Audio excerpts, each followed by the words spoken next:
우리 언론인 여러분께 제가 한 말씀 드리도록 하겠습니다. 되돌아보십시오.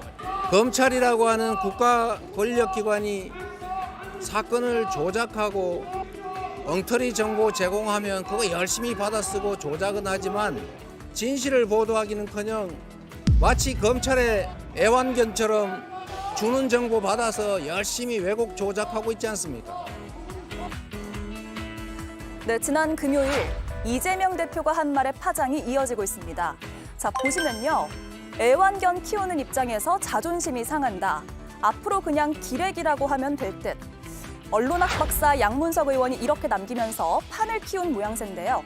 거친 말이 이어지자 당에서는 수습에 나섰습니다. 일부 법조 기자들의 받아쓰기 하는 이런 행태에 대해서 언론학에서 널리 공인되고 있는 와치독, 랩독이라고 하는 공식적인 용어를 인용해서 항변을 한 것이다. 자, 이런 해명에도 기자협회는 성명을 내고 민주당을 비판했습니다.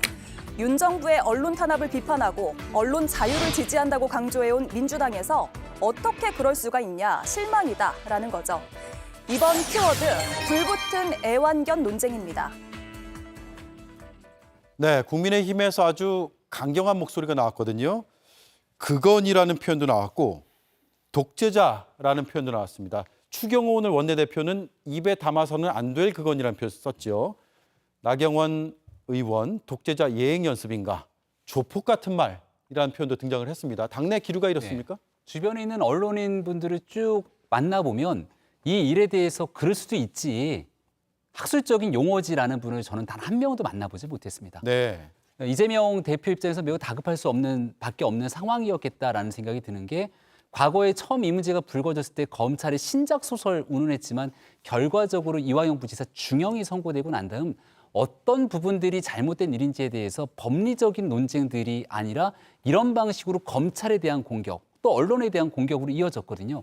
이재명 대표가 과거에 자주 쓰던 표현 중에 돼지 눈엔 돼지만 보인다 이런 표현을 이재명 대표가 스스로 쓴 바가 있는데 지금 있게 되는 얘기들을 언론인들이 받아들이기에 막말로 치부될 수밖에 없는 상황이어서 이재명 대표의 말을 그대로 돌려줄 수밖에 없는 것 아니겠습니까? 네. 지금 국회 차원에서는 아마 이재명 대표의 말 국회 윤리위원회에 제소해야 되는 것 아니냐 이런 얘기들이 커지지 않을까 싶은데요. 잘못된 부분들이 있다면 거기에 대해 국민께 좀 한 번쯤 고개 숙이고 넘어갈 필요가 있는데 끝끝내 문제가 없다고 민주당이 있는 인사들까지 나오게 되니 나머지에 대한 평가는 언론인들의 몫이 아닐까 싶습니다. 네. 조금 전 봤던 추경호 원내대표의 극언이라는 입장을 직접 한번 들어보시죠. 검찰 애완견 발언은 국회 제1당 대표의 입에 담아서는 안 될 극언입니다. 이재명 대표와 친명계 의원들은 진실이 드러날까 두려워 감정이 격해지면서 정상적인 판단력을 잃은 듯합니다. 네, 저는 오늘 방송 준비하면서 소영주 위원의 생각이 어떨까가 상당히 궁금했거든요. 그러니까요. 이게 참 말하기가 좀 곤란하네요. 네. 근데 이제 좀 개인적인 입장을 하면 정치라는 원론적인 입장에서 저는 얘기를 하고 싶어요. 정치인이라는 건 국민의 대표이고 다소 많은 국민들이 지켜보고 있다는 입장에서 조금 정치인들은 품격 있는 언어를 골라서 써야 된다라는 것은 누구나 알 수 있는 얘기고 예. 또 정치인은 통합, 분열을 또 조정하는 역할을 하자는 입장에서는 분열의 언어를 최소화하는 것들이 또 국민들 보기에 좋지 않겠습니까? 그런 의미에서는 어떤 언론인들에 대해서 전체 언론인을 애완견으로 표현한 것들은 조금은 불편했을 수도 있겠다. 네. 일부 그런 언론들이 있으면 이거는 검찰의 애완견으로 전락할 수 있다라고 표현하는 것과 그냥 모든 언론인들이 어떤 검찰이 주장하는 바대로 그대로 쓰는 검찰의 애완견 역할을 하고 있다고 하는 것들은 조금은 구분이 됐었으면 더 좋지 않았을까라는 예. 좀 아쉬움이 있습니다. 네. 근데 저는 이제 그런 생각이 들어요. 이건 이제 여야를 떠나서 정치인들을 저도 여러 개 이렇게 보면 저도 이제 국회에도 오래 있었고 언론 활동을 해본 입장에서는 이게 사법부의 판단이 본인한테 유리하면 우리가 통상 기억하죠. 사법부는 살아있다. 그렇죠. 그런데 본인한테 또 불리하게 적용하면 사법부는 죽었다. 이런 식입니다. 이걸 네. 보통 이분범죄이라 하는데 결국에 이런 우를 범하게 되면 결국에는 누워서 침 뱉기가 될 수 있어요. 그래서 저는 이런 것들은 저는 이재명 대표 마음을 이해합니다. 정말 너무 무분별하게 검찰이 본인을 기소하고 한쪽으로 몰아가서 자신을 유죄를 만들려고 하는데 왜 언론들은 이 부분에 대해서 조금 더 심도 깊게 양비론으로 좀 쓰지 않을까? 아니면 한쪽 면에서 나의 억울함을 좀 대변해 주지 않나? 네. 라는 어떤 그런 부분에서 서운함을 가지고 있을 수는 있으나 이 부분들이 이런 언어로 표현이 되면 그게 메시지가 전달되는 게 아니라 반발로 오기 때문에 저는 정무적으로는 좋은 어떤 단어 선택은 아니었다. 네. 그래서 저는 옆에서 좀 편들려고 하지 마시고요. 이런 부분에 있어서는 쓴소리를 좀 대표께 해달라. 좀 톤 다운 하시면서 좀 그런 메시지들을 좀 더 좀 품격 있게 써도 충분히 언론인들이 알아듣는다. 예. 존원하는 것들이 좀 필요하지 않을까 생각합니다. 네. 자, 품격이라는 표현을 썼는데 이게 언론 관해 문제라는 비판도 나오거든요. 개혁신당도 강한 비판의 메시지를 냈죠. 우리 서 의원님 같은 분들만 있으면 참 좋겠습니다. 예. 사실 저는 더 세게 논평을 내고 싶었습니다. 이게 지금 물론 이재명 대표 본인이야 격앙이 된 상황이니까 또 이제 저렇게 백불 상황에서 이야기를 하다 보니까 뭐 그런 실언이 나올 수도 있다고 봅니다. 근데 예. 그걸 넘어서 가지고 이제 그걸 감싸겠다고 당에 있는 국회의원이라는 사람들이 이걸 아첨하겠다고. 아니 애완견 발언을 누가 학술용어로 봅니까? 제가 바이든 날리던 때도 느꼈지만 국민들이 바보가 아닙니다.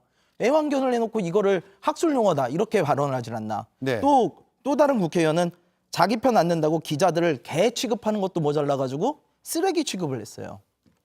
언론은 사실 국민들을 대변을 하는 것이거든요. 언론은 사실 국민들을 대변하는데 민주당이 자신의 편을 안 듣는 국민들을 도대체 어떻게 바라보고 있는 것인가? 흔히 말하는 이찍으로 불리는 사람들은 사람 취급도 안 하는 것인가? 전 이런 생각이 들고요. 이거에 대해서는 민주당이 빨리 국민들 앞에 사과를 하는 것이 맞다고 봅니다. 네. 자, 한동훈 위원장까지 오늘 등판을 했습니다. 페이스북에 글을 올렸는데 언론을 애완견처럼 협박하려는 시도는 단호히 반대한다. 애완견 운운하는 비뚤어진 언론관을 얘기했어요. 가짜 뉴스 못지않게 위험하다. 본인이 이제 재판에서 오늘 승소를 했기 때문에 이런 자신의 사건과 이번에 애완견 발언을 좀 비교해서 이렇게 작성을 했습니다. 한동훈 위원장은 슬그머니 또 등판을 했네요. 네. 좀 품격 있게 비판을 했죠. 왜냐하면 오늘 유시민 이사장에 대한 최종적인 형이 확정이 됐는데 이 내용이 아시는 것처럼 한동훈 위원장이 하지 않은 일들을 가지고 이른바 가짜 뉴스를 만들어낸 것인데 가짜 뉴스의 근원지가 있으면 또 언론에서는 이 내용들을 가지고 주장이 있으니까 보도를 하지 않습니까? 예. 근데 이재명 대표의 말을 그대로 갖다 쓰면 이런 가짜 뉴스에 있는 내용들을 아주 명확하게 하나씩 검증해서 다 하지 않은 언론들은 다 심각한 문제가 있는 사람처럼 치부가 되는 것이죠. 여기에 대한 피해자로 한동훈 위원장이 경험했던 부분들이 있더라도 그래도 언론에게 그렇게 표현할 수 없다라는 얘기를 하고 있고요. 더군다나 최근 들어서 이 AI의 등장으로 가짜뉴스에 대한 피해가 더 심각해지고 있기 때문에 이런 일들을 바로잡기 위한 노력은 노력대로 가더라도 지금 이재명 대표와 민주당이 하고 있는 언론을 대상으로 겁박하는 듯한 저런 메시지들은 단호하게 비판받아 마땅하거든요. 이건 한동훈 위원장뿐 아니라 대한민국 정치인이라면 누구나 나서서 함께 비판할 수밖에 없는 의제라고 생각합니다. 네, 잠깐만요. 대한민국의 정치인이라면 함께 비판해야 된다라고 했는데 조국 혁신당에서는 제가 논평을 낸 걸 못 봤던 것 같은데 예. 어떤 입장입니까? 일단 조국 혁신당은 윤석열 정부와 국민의힘을 비판하기에도 하루가 너무 짧습니다. 네. 좀 냈어야 되는데 사실 놓친 부분이 있습니다. 저도 이재명 대표의 발언이 무척 부적절하다고 판단을 합니다. 어쨌든 차기 정치 지도자로서 선두에 서 계신 분이니까 좀 더 언행에 신중하실 필요가 있다고 생각하는데요. 그 외에 좀 더 또 안타까운 점은 뭐냐면 그 문제의 표현 때문에 정작 이 대표가 하고 싶었던 발언이 가려졌다는 겁니다. 네. 이재명 대표가 하고 싶었던 얘기는 같은 수원지방법원의 판결인데 어떤 거는 이렇게 나오고 어떤 거는 이화영 판결은 이렇게 나오느냐, 왜 상반된 결과가 나오느냐, 여기에 대해서 언론인들은 궁금하지 않느냐, 왜 묻지 않느냐, 왜 검찰이 불러주는 대로만 쓰느냐, 이 얘기가 하고 싶었는데 뒤에 얘기는 했는지 안 했는지도 모르지 않습니까? 애완견이란 표현 때문에. 예. 그래서 저희 당에서는 저도 논평을 쓰면서 검찰에 대해서 유사한 표현을 쓴 적이 있습니다. 검찰이 김건희 여사도 소환도 못하고 김주연 민정수석의 딸이 대학교 재학 시절에 김현장이라는 공고도 내지 않은데 들어가서 인턴 생활을 했던 것. 네. 이거 아빠 찬스 쓴 거 아니냐. 그런데도 검찰이 아무 얘기가 없다. 여기에 대해서 제가 논평을 쓸 때는 애완견이라는 표현을 쓰진 않았지만 검찰은 윤석열 사람들 앞에서는 왜 허연배를 드러내느냐. 제가 하고 싶은 얘기는 검찰은 애완견이나 마찬가지다. 당신들은 권력 앞에서 꼬리를 흔드는 사람들이다. 정적 주기에만 사냥개처럼 굴고 윤석열 대통령을 향해서는 허연배를 드러낸다. 이 표현을 썼거든요. 애완견이란 얘기를 같은 얘기를 하고 있지만 훨씬 더 순화된 표현 아닙니까? 예. 이재명 대표께서도 차기 정치 지도자 1순위인 만큼 언행에 조금 더 신중해 주셨으면 좋겠다. 네. 예, 뭐 말씀하셨지만 이재명 대표의 마음도 좀 입장에서는 생각해 볼 필요도 있는 거예요. 왜 그러냐면 오죽 답답하면 그렇게 얘기를 했을까. 결국 고육주책 같습니다.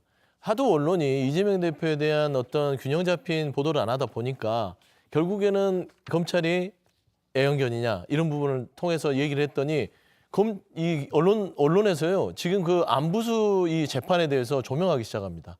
그래서 분석에 들어갔거든요. 예. 이게 따지고 보면 성과라고는 할 수 있어요. 정무적으로.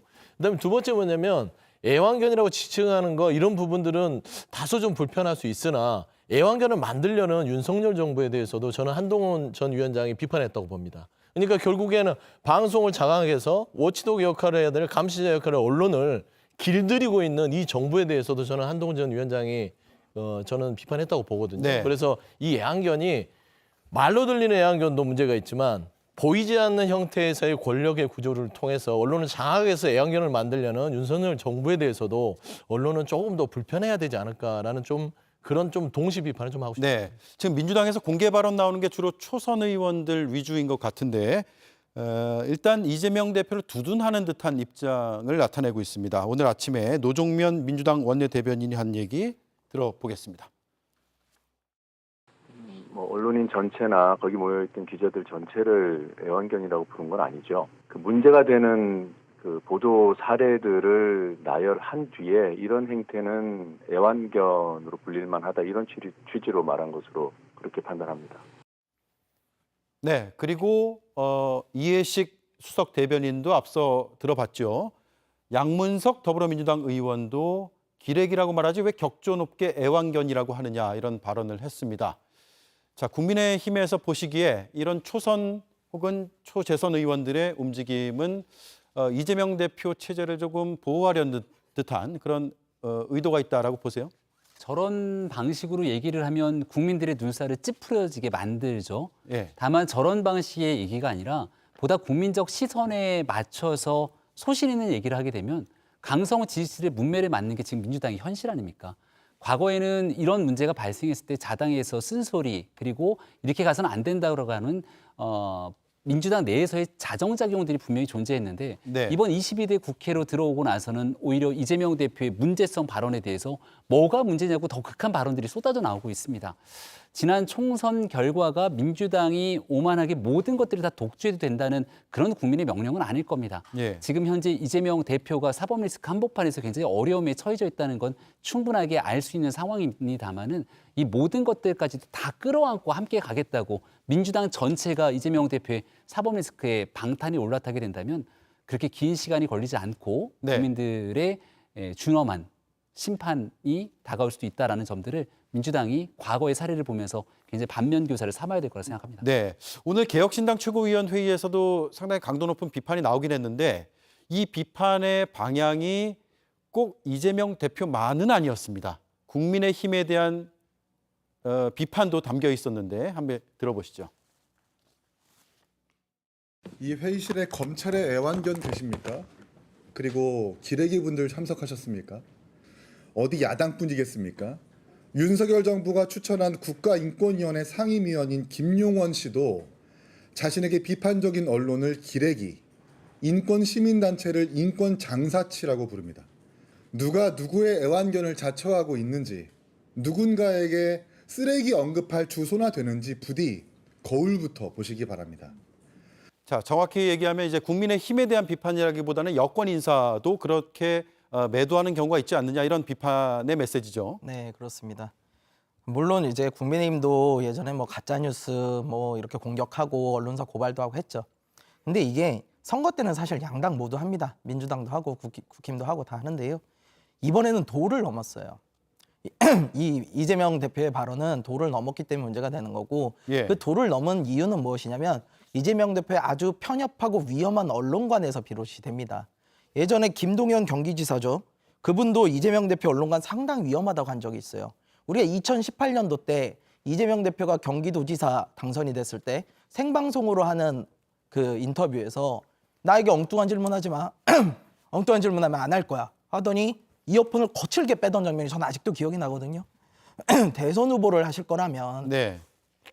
이런 편협한 언론관 빨리 바꾸셔야 된다고 저는 네. 보고 있습니다. 자, 마지막으로 서영주 위원 얘기를 듣고 마무리를 하죠. 뭐 편협한 언론관이라고까지 규정할 필요는 없을 것 같아요. 그러니까 상황 자체가 지금 22대가 왔습니다. 근데 3년째 이 정부가 야당 대표에 비해서 검찰의 끊임없는 정치적인 수사에 대해서 어떤 언론이 과연 대응해서 정확한 분석을 해줬느냐. 그건 이재명 대표도 서운할 수 있다라는 측면에서 좀 말이 단어는 과할 수 있으나 그 뉘앙스 한번 돌아보셔라. 네. 라는 이런 좀 측면에서 한번 우리가 좀 그 시각을 가졌으면 좋겠다라는 말도 덧붙이고 싶습니다. 네, 알겠습니다. 네 분 말씀 감사드리고요. 김병민 위원님은 수요일에 다시 뵙는 거죠? 네. 네, 네 분 감사합니다.